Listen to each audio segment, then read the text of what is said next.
Bonsoir. Pourquoi Jésus aime quand nous marchons par la foi? Et comment apprendre à marcher par la foi dans la vie de tous les jours? Dieu nous aime malgré nos défauts et nos échecs. Et il œuvre dans chaque cœur qui lui est soumis à l'autorité de Dieu, soumis au fardeau doux et léger. Son joug est doux et léger à porter. Mes amis, quand la Bible nous présente un héros de la foi, elle nous montre aussi souvent ses faiblesses, car nous ne sommes que des hommes. Dieu est Dieu et l'homme est homme, avec ses faiblesses.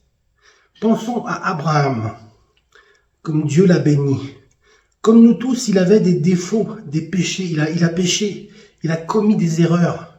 Et pourtant Dieu l'aimait et l'a choisi, et il a accompli dans sa vie de grandes choses par le moyen de la foi. Pensez quand il a voulu tuer son fils et que la main d'un ange l'a retenu, que l'Éternel a dit à Abraham, puis sacrifiera un agneau ou un bélier à la place de son fils. Quand l'Éternel parlait, Abraham l'écoutait. Songeons aux promesses et aux bénédictions dont il se serait privé s'il ne lui avait pas prêté attention. Nous lisons ça dans Genèse au chapitre 12, 15 et 17. Les conversations qu'Abraham a engagées avec Dieu, l'Éternel, le fidèle, nous donnent un aperçu de la vie et comment il a marché par la foi.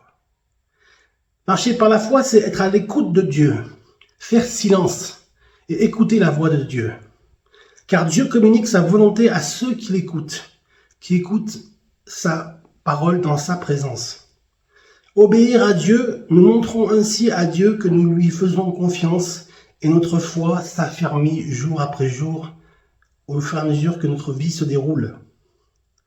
Comptez sur Dieu, comptez sur la grâce de Dieu. Par nature, nous voulons être indépendants. Nous voulons être indépendants de la volonté de Dieu et faire ce que nous avons envie de faire. Mais nous avons besoin de sa sagesse, de sa force, de son aide et de son intelligence.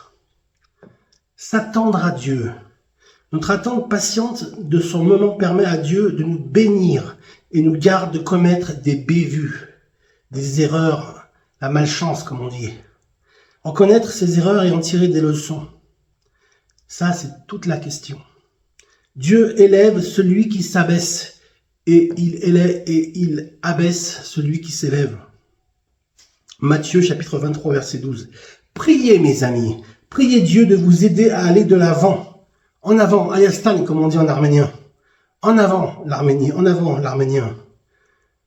Confiez-vous en lui et écoutez sa voix.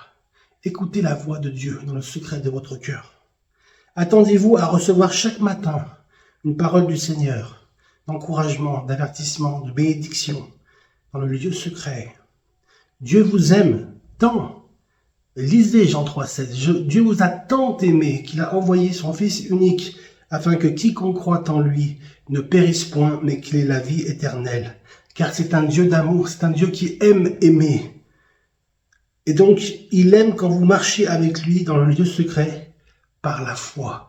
Vous voyez des choses que vous ne voyez pas visuellement, mais vous les voyez par la foi et elles s'accomplissent par la grâce de Dieu. Soyez richement bénis, mes bien-aimés et amis sur le net. Que Dieu vous garde. Amen.